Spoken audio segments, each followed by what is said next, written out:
So hey guys, this is a video that I decided to make since we're nearing 1,100 subscribers right now, and so since I've done so well, I wanted to sort of give back.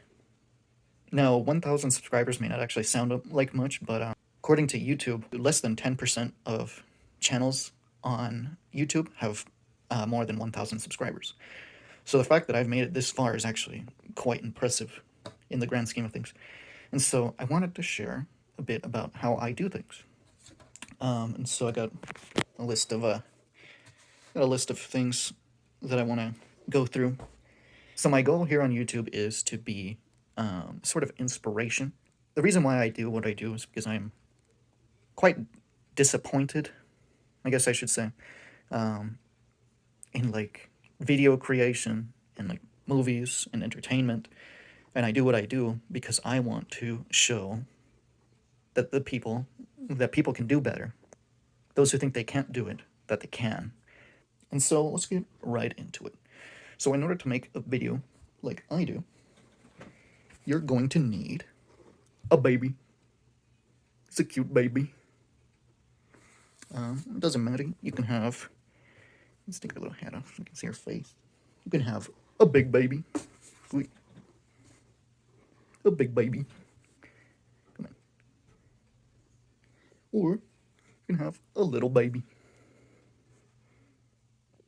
It doesn't even have to be a baby. You can use just about anything that you want as a character, and that's what I mean. These are all different characters that I've used in my videos. Well, maybe not this one, but like if you're also really good at it, you could just draw your own characters and do like a sort of paper character thing. It's also a good idea to have a whiteboard. Like I have this one here. I bought this one when I got home. They're not typically too expensive. I think this one was like $5 or $6 at the store. That's good for like if you draw backgrounds. Additionally, I use a lot of like cardstock for different props, and so it's a useful material. Ultimately, you can use just about whatever you want. Like I do a lot of watercolor too, and I've thought about making watercolor backgrounds. Or in some of my videos, I use things that I built in Minecraft, like the Scarlet Devil Mansion is one that I use all the time. Yeah, so you can use basically whatever you want. It's sky is the limit, or whatever you want it to be. I also recommend a good camera. It's my phone is a Google Pixel 5a, I think. No, it's a 4a. And like the Google Pixel phones, they come with good cameras, and so that's why I quite like it. But I'm sure, like with any other phone, it'll be just fine. Anyway, let's go on to some programs. So I do all of the editing on my phone. I use an app for the primary video editing software called UCut. I also bought the premium version of it without the ads and all the complete access to all of the features. It's a really good app. I like it a lot. It's very it can be kind of buggy sometimes, but I found that if you just go into the settings and empty the cache, it'll start working again. I recommend text-to-speech devices if you don't want to do the voices yourself. The ones that I use are called VoiceForge, Zuera's Voice, and SpeechLab by Google. I'd also recommend, like, if your phone is incapable of doing it, I recommend finding a method of recording your screen, especially with sound, because at least if you're planning to do it at a reasonably high quality like I do, you should you're gonna use green screens every once in a while, and that's a feature that comes with UCut.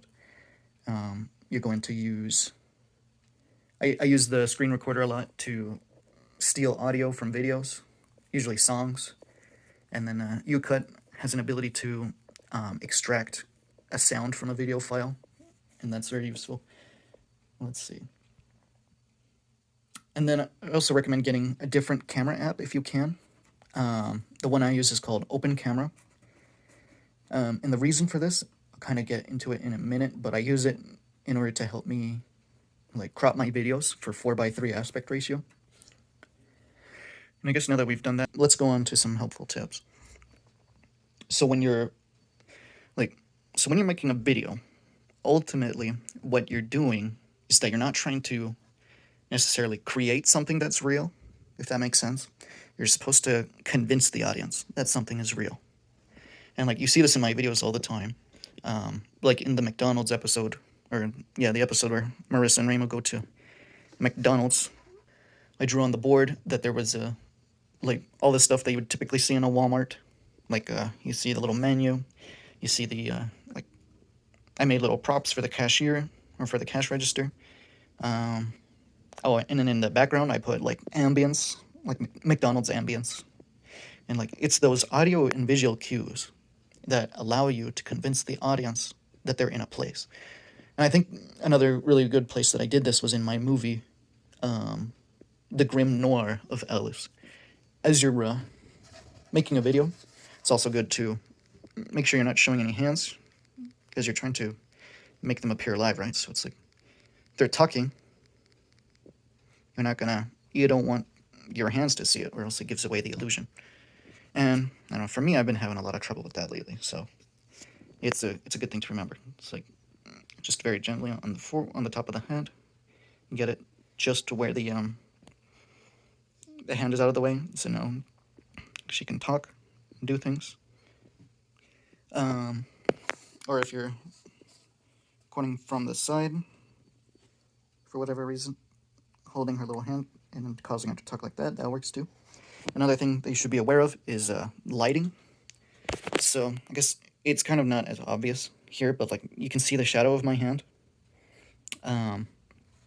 Like if you're doing something where she's talking and then you don't end the video properly, and you see that the shadow move away, it can kind of look weird, and it can kill the illusion.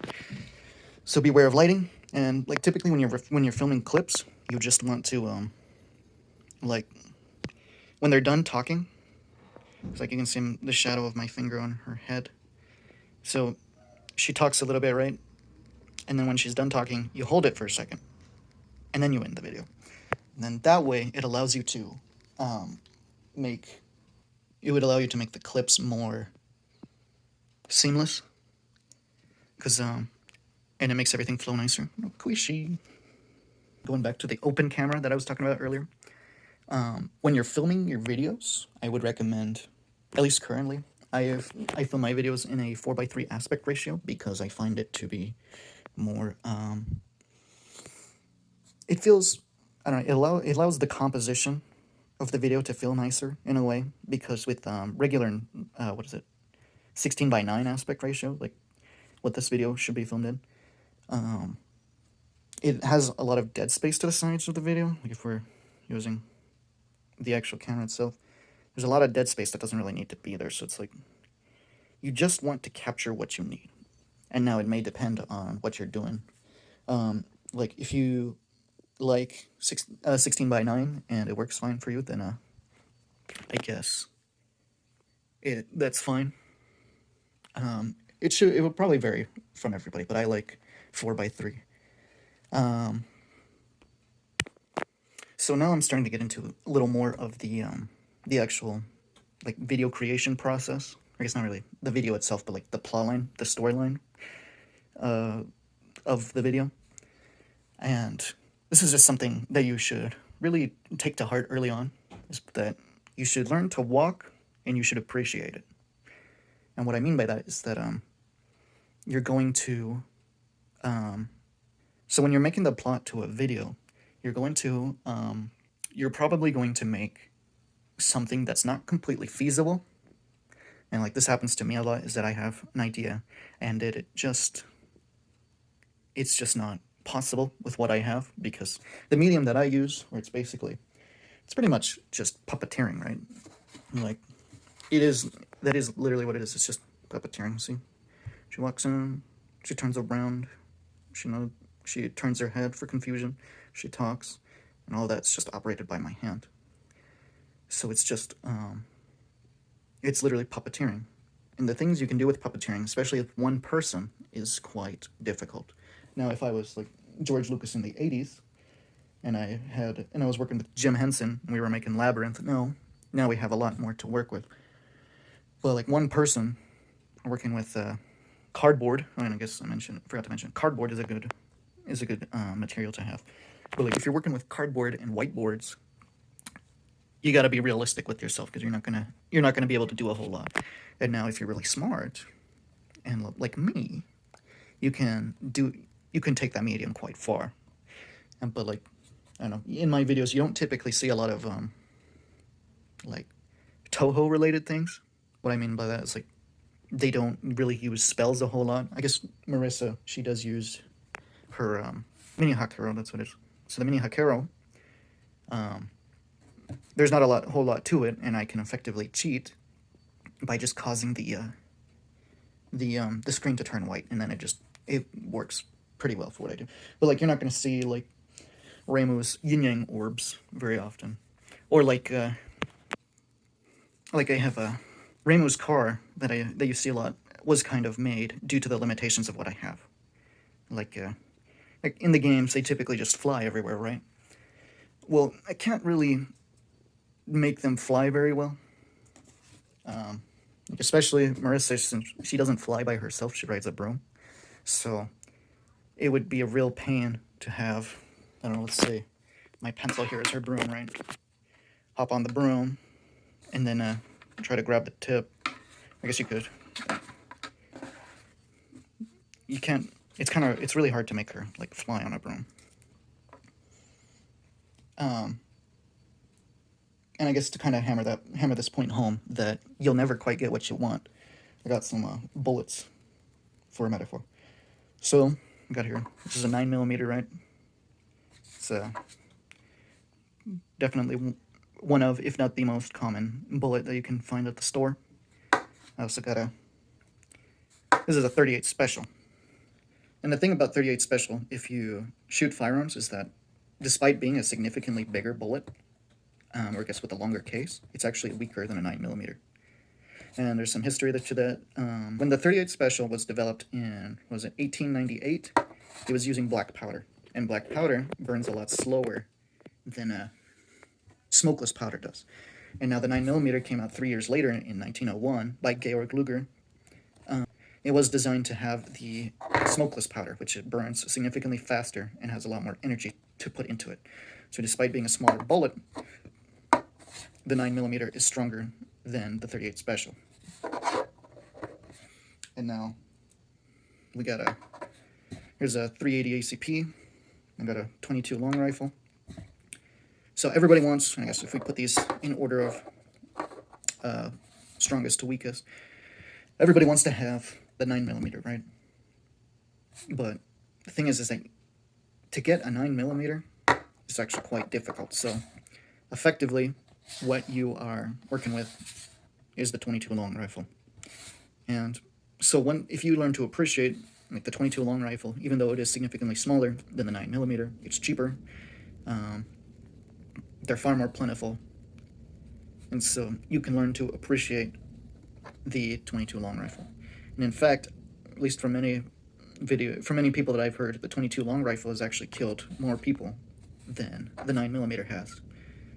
So despite this is the more powerful bullet, the 22 long rifle is ultimately the one that is stronger, or I guess not really stronger, but like the one that has proven more of its effectiveness. So be like the 22 long rifle. Even though you're small, you're meek, you're not very loud, you're not very big, you can still do a whole lot, even though you're not like the AAA, or it's not AAA, we're not talking about games, but like the actual studios that make stuff. You can aim to be a 9mm. You can basically shoot for the stars, but more than likely you're not even gonna leave the atmosphere. And so aim to be great, but if you probably won't get there, but you'll land in the clouds and you'll have landed farther than you ever could have hoped for. So let's get these out of the way. And I guess the talk of the bullets kind of goes into our next point, is to just be genuine in what you do, right? So, and I guess this is more of a personal opinion, but the thing that drives me the most crazy about TV shows and movies today is that they just they don't feel genuine, you know? Like everything just feels like it has to be ironic or absurdist. But like, I feel like a big reason why I've done so well is the fact that I do treat my medium, even though it's just a doll. What Marissa Mora is here. What a Fumo is, it's just a doll. But I still, I guess, how do I say this? I still appreciate what I am able to do with it. And even though it is a doll, I look past that and I can see what I can do with this. So yeah, be genuine in what you do. And then the next one is just kind of good advice, but it's just to keep experimenting, right? Like, the reason why I switched to the 4x3 format in my latest videos is because I found that it fixes a problem that I had with the 16:9. And so, even though I'm quite later on in the career, I found that it's still just, there's still room for improvement. And this can go for your creative, or like for the genre of video that you make too. This is pretty much just good advice for YouTube, is to just keep experimenting with different things. Like, I tried a whole bunch of different things on my channel until I finally, I guess, hit big, or hit gold, if you know what I mean. So yeah, you just gotta keep trying different things, and you want to be consistent too. That's how you get people to subscribe to you and to pay attention to you, is that you gotta be consistent. If you do one thing and then another thing, and then just you just keep doing a bunch of different random things, it doesn't matter how well you do them, you don't give the audience a reason to subscribe to you. And like, that's why it's called subscribing. Because like you think of it like a magazine, right? If you like a certain magazine, like, you wouldn't subscribe to a magazine if you don't like what's in the magazine, and they don't continue to give you that thing that you want, right? So you got to be consistent. And now this last one, I don't really, I guess I don't really have experience with this, but I know it to be true, and I'm going to try in the future to do like a collaboration. So when you, in order to, let me start over. So it's very difficult to actually do something by yourself. So when it's a good idea to look for friends who can sort of compensate for what you're weak at, right? Like, I don't know, I want to do a video that's more in the spirit of Toho, with like spell cards and stuff like that. But the thing is that I don't have the skill at animation. I suppose I could try. I've done animation in the past, like in some of my older videos, or I guess some of my more recent ones that I made before I got home. But animation's quite difficult, and it's not a skill that I possess much of. So if I wanted to do that, I would have to find somebody who would be willing to work with me in order to make my project come true. So yeah, if you're gonna do something, I do recommend looking for friends. And I guess that concludes my list. And I guess I'd like to thank you guys for how far I've made it. And I guess I'll see you guys some other time.